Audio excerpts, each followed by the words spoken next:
मैं उषादीप एकेडमी से राजकुमार श्रीवास्तव बोल रहा हूँ। हमारी आवाज से वो लोग जरूर परिचित होंगे जिन्होंने S01 और S06 का वीडियो लेक्चर लेके अपने एग्जाम की तैयारी की और सफलता हासिल की।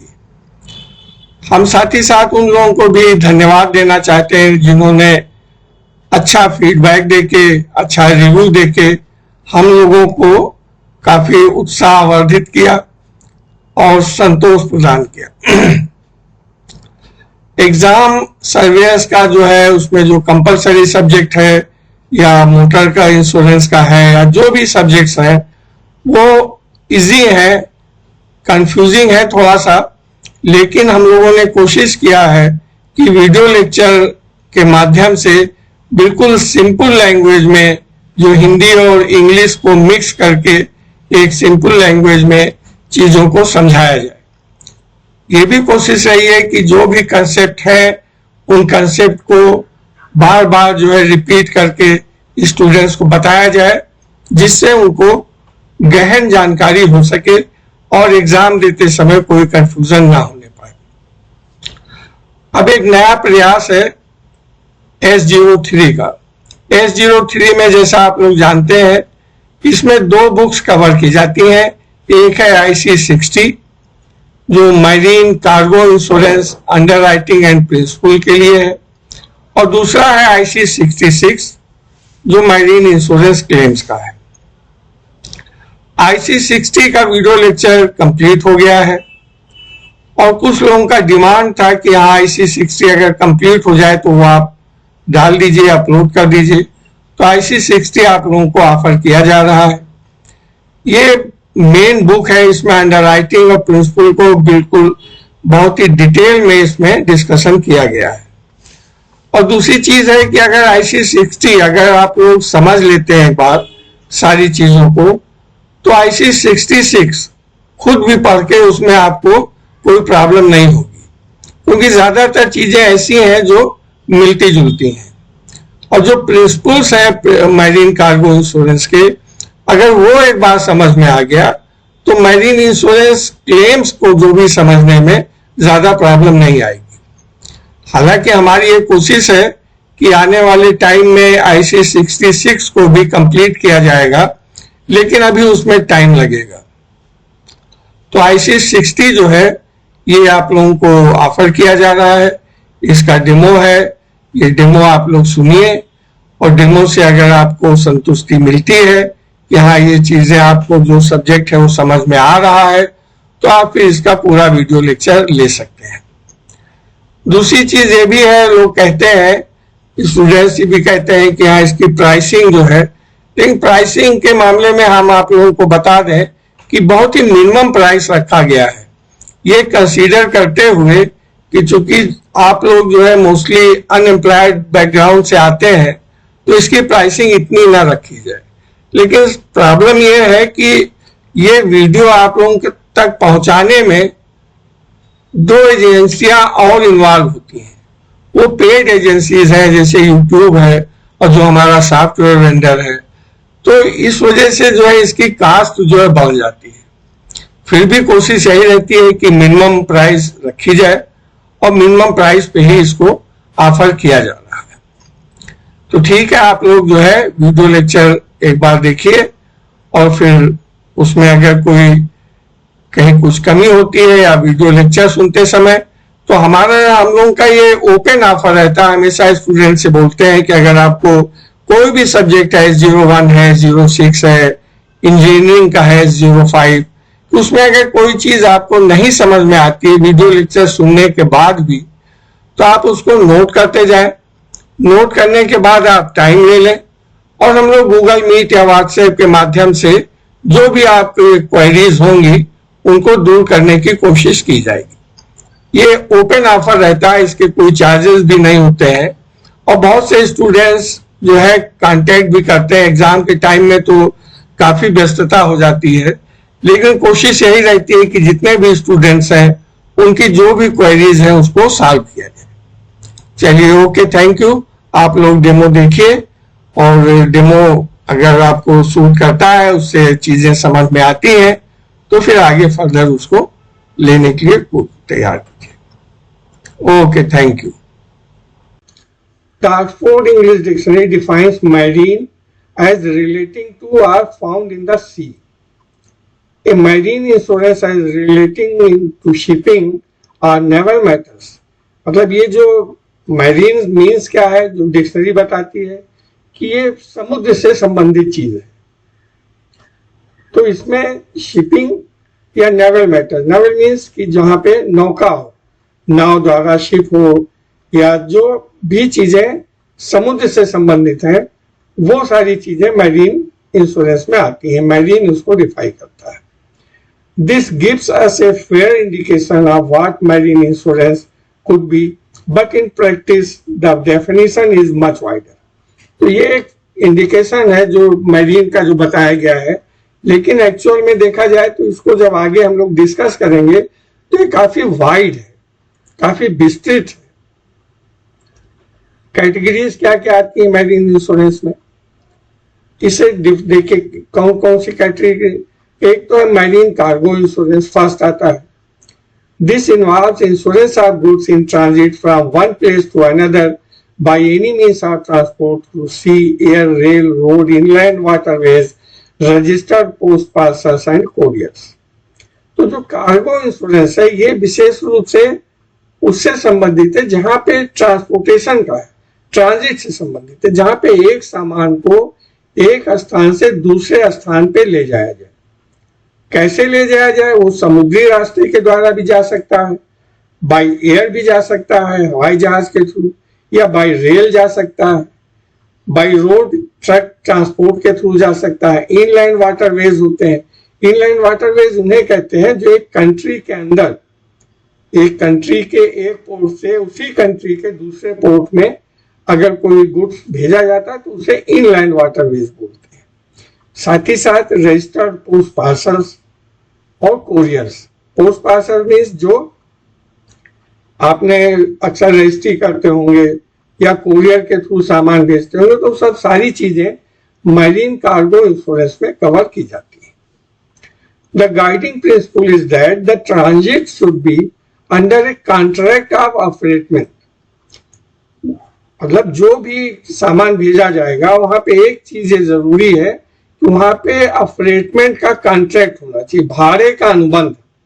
एक अनुबंध के अंतर्गत ही अगर कोई चीज भेजा जाएगा तभी उसका इंश्योरेंस कवरेज प्रोवाइड किया जा सकता है। Which means the transporter needs to issue a document to the consignor confirming receipt of goods for transit and assurance of a safe delivery at the named destination. तो इसमें क्या है, contract of अफ्रेटमेंट में क्या होगा, इसमें एक डॉक्यूमेंट, एक पेपर कंसाइनर जिसने सामान लिया है, एक्सेप्ट किया है, वो ये कंफर्म करेगा कि हाँ भाई जो गुड्स भेजने के लिए किसी ने दिया है वो सामान हमको मिल गया है। और दूसरा क्या एश्योरेंस देगा, वो ये कहेगा कि इस सामान को मतलब सेफ तरीके से जहां भेजने के लिए उसने दिया है उस जगह पे नेम्ड डेस्टिनेशन, जैसे लखनऊ से कोई चीज दिया गया और उसे बेंगलोर भेजा जाना है तो देगा कि लखनऊ में हमको सामान मिल गया है, इसकी हम सेफ डिलीवरी कर देंगे, कहाँ पे, बेंगलोर में।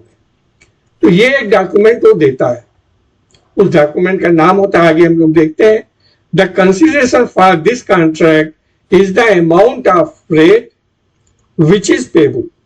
जो कॉन्ट्रैक्ट में आप अभी देखेंगे, आप इंश्योरेंस में हमेशा अगर कॉन्ट्रैक्ट होता है तो वहां पे जो सर्विस देता है उस सर्विस के लिए कुछ कंसिडरेशंस भी होते हैं। कंसिडरेशन मींस जैसे इंश्योरेंस में प्रीमियम एक कंसिडरेशन है, तो उसमें जो फ्रेट होगा, freight will be A part of consideration, क्योंकि कॉन्ट्रैक्ट में जब तक कंसिडरेशन नहीं होगा तब तक कॉन्ट्रैक्ट को फुलफिल नहीं होगा। तो कंसिडरेशन के रूप में क्या होगा, भाड़ा होगा, जो सामान बुक कराएगा, जो सामान देगा कहीं ट्रांजिट करने के लिए, वो जो है फ्रेट पेमेंट करेगा। डॉक्यूमेंट्स कौन कौन से आएंगे, examples of documents of affreightment would be bills of lading, airway bills, bill of lading कहाँ पे यूज होता है? बिल ऑफ लेडिंग अगर कोई सामान समुद्र के रास्ते से भेजा जाता है, समुद्री रास्ते से या इनलैंड वाटरवे से, तो वहां पे बिल ऑफ लेडिंग होता है। उस डॉक्यूमेंट का जो नाम होता है that is known as bill of lading. By air अगर भेजा जा रहा है तो that will be known as airway bills. Lorry receipt कहाँ होगा? अगर ट्रांसपोर्ट से भेजा जा रहा है। रेलवे रिसीट कहाँ होगा? यहाँ बाय रेल भेजा जा रहा है। तो ये सब बहुत ही कॉमन चीजें हैं, इनको आपको याद रखना है। Bill of lending, airway bill तो आपको शो कर रहा है कि एयरवे से अगर भेजा जाएगा तो that will be known as airway bills. But bill of lading is used where the goods are transported from sea way. समुद्र के रास्ते से अगर कोई चीज भेजा जा रहा है तो वहां पे जो भी कंसाइनर है वो बिल ऑफ लेडिंग इश्यू करेगा। बिल ऑफ लेडिंग में सारे डिटेल्स होते हैं, हम लोग उसे आगे पूरे विस्तृत रूप से डिस्कस करेंगे। फिर सेकंड कैटेगरी आती है मैरीन हल इंश्योरेंस। मैरीन हल इंश्योरेंस क्या है? Insurance of ships, yachts, barges, tugs and other floating equipments. अब यहाँ पे शिप तो आप समझ ही होंगे, जो बड़े बड़े जहाज होते हैं। याच क्या होता है? याच भी एक टाइप का शिप होता है, उसे आप नौका कह सकते हैं। जैसे लोग प्राइवेट याच रखते हैं अपने खुद घूमने के लिए, बड़े भी जहाज जिसमें पैसेंजर्स जो है जाते हैं, तो वो याच के नाम से जाने जाते हैं। बार्जेस होते हैं। बार्जेस का यूज कहाँ होता है? बार्जेस होते हैं फ्लैट टाइप के जहाज होते हैं।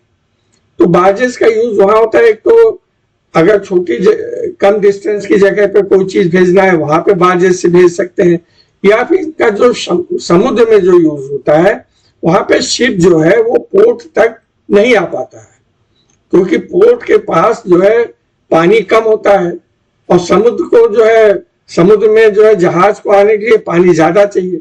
तो शिप जो है अक्सर पोर्ट से थोड़ी दूरी पे ही खड़ा हो जाता है।